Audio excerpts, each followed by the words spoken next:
Yo, yo, yo, what up? It is I, your proverbial boy, Jeffy, here in Miami, Florida, with none other than Sarah from Down Under, and we're here to talk to you about a variety of topics.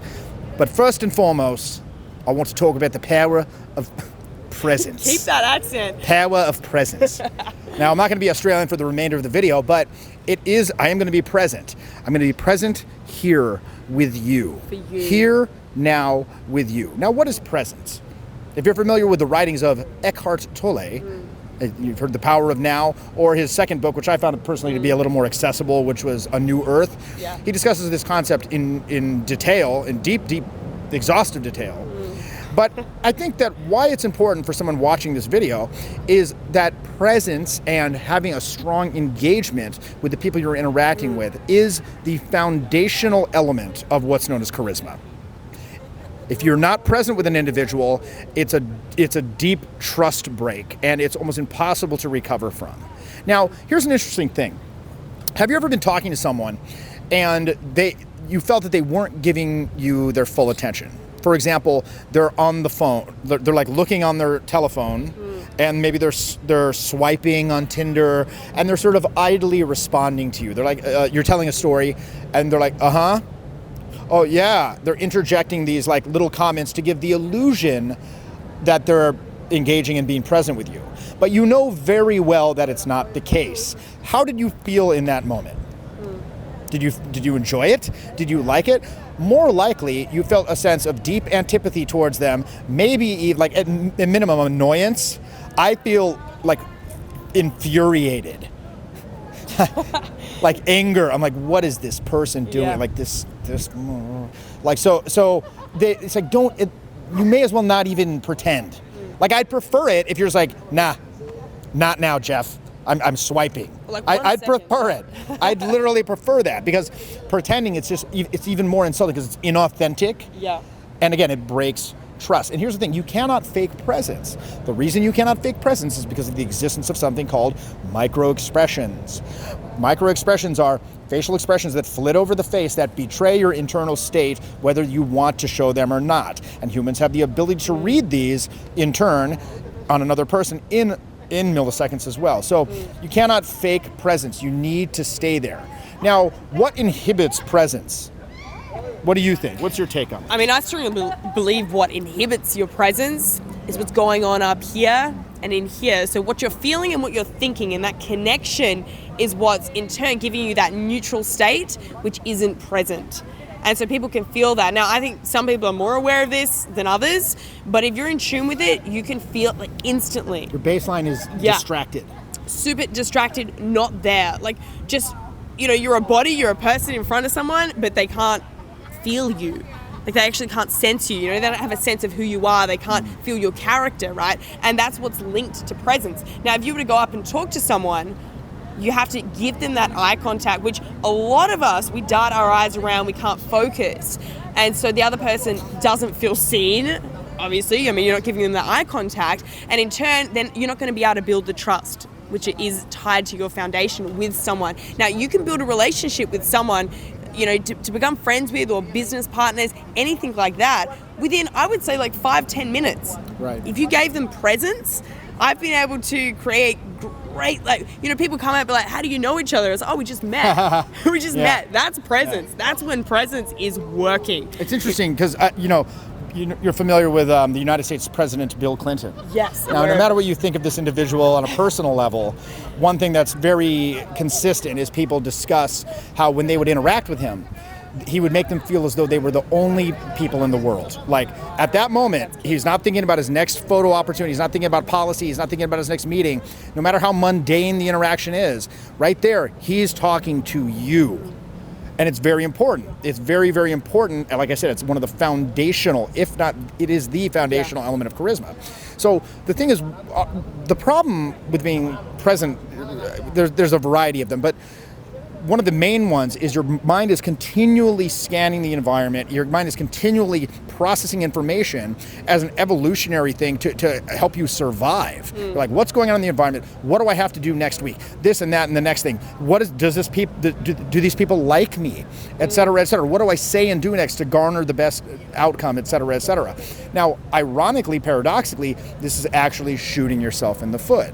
So we have to find a way to halt these thoughts and stay engaged. Again, one of them, as you mentioned, is just standing directly in front of them and looking them in the eye. Now, of course, you don't want to take this to an extreme where you're just constantly there's like staring, there's you know, a difference. It's like staring at them. it's almost like, love me. Yeah. You know, see me. Or it's just off-putting, you know, it's just kind of weird. It just looks as though you have poor social intelligence. But, you know, stand, look them in the eye, pay attention to what they're saying. But how can you shut down this mental chatter and remain more present? Well, one thing you can do is mini meditations. Now, if you've been following my stuff for many years, you know that I've espoused the benefits of meditation. Personally, I probably don't do it as much as I should, but what meditation does is it acclimates your mind to being in that centered now place, right? It acclimates your mind to being there, and it allows you to more efficiently shut down that mental chatter that's distracting you when you need to be right there.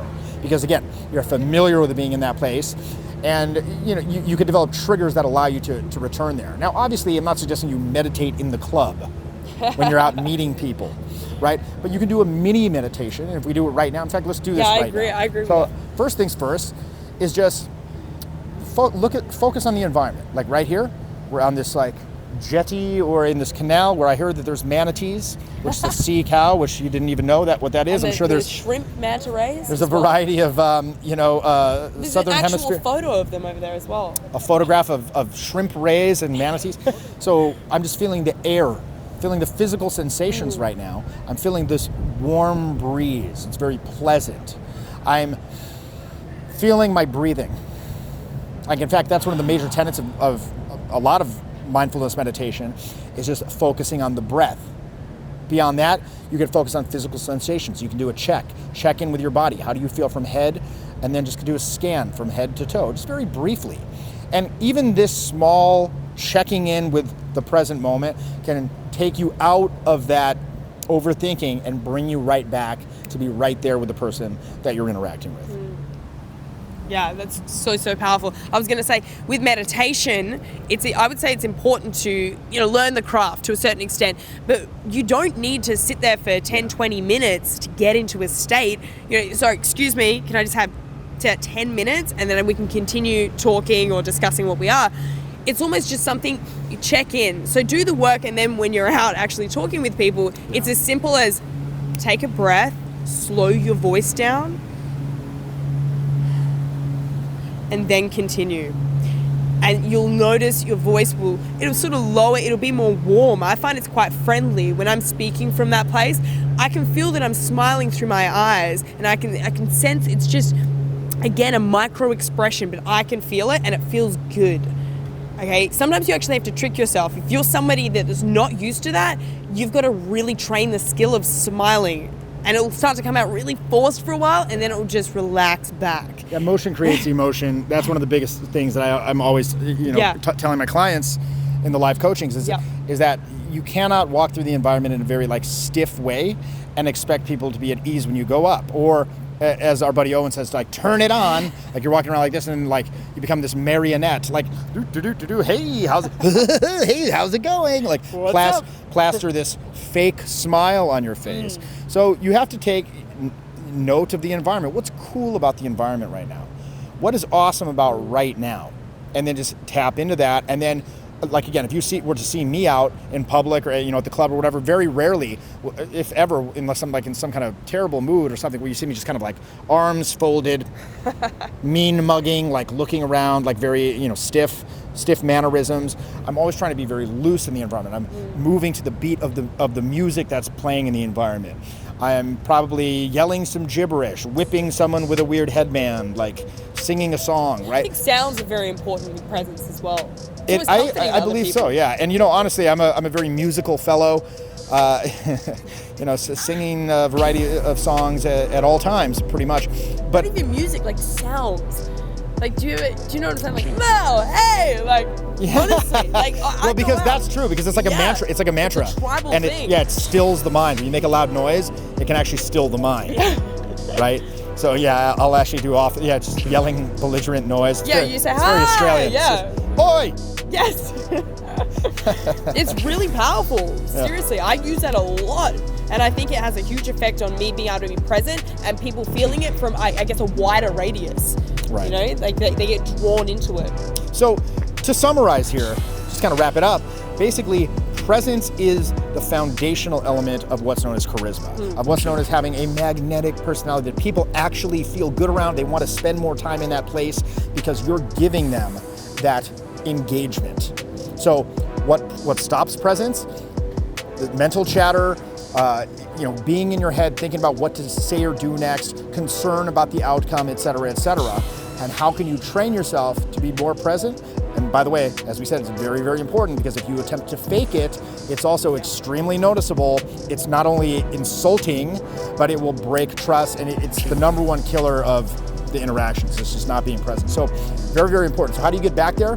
You can do miniature meditations. Make sure that you're part of the environment, not someone that's just a sore thumb, like plastered into, like copy pasted into the environment. You are the environment. You're on the same team and you're right there with them. Thanks for watching. This is Jeffy saying get out there and make the myths. This program is designed to give you a process to open and sustain charismatic expression with increasing consistency. Remove the obstacles, isolate the skills, exercise them separately, then put them together in a more completely realized whole. How to speak to all the issues surrounding this interrelationship between intuitive and intellectual resources is arguably the most fundamental challenge facing anyone who's attempting to improve their communication skills. So if you're looking to develop general charisma that you can apply across all areas of life, definitely check out Jeff's Charisma Mastery.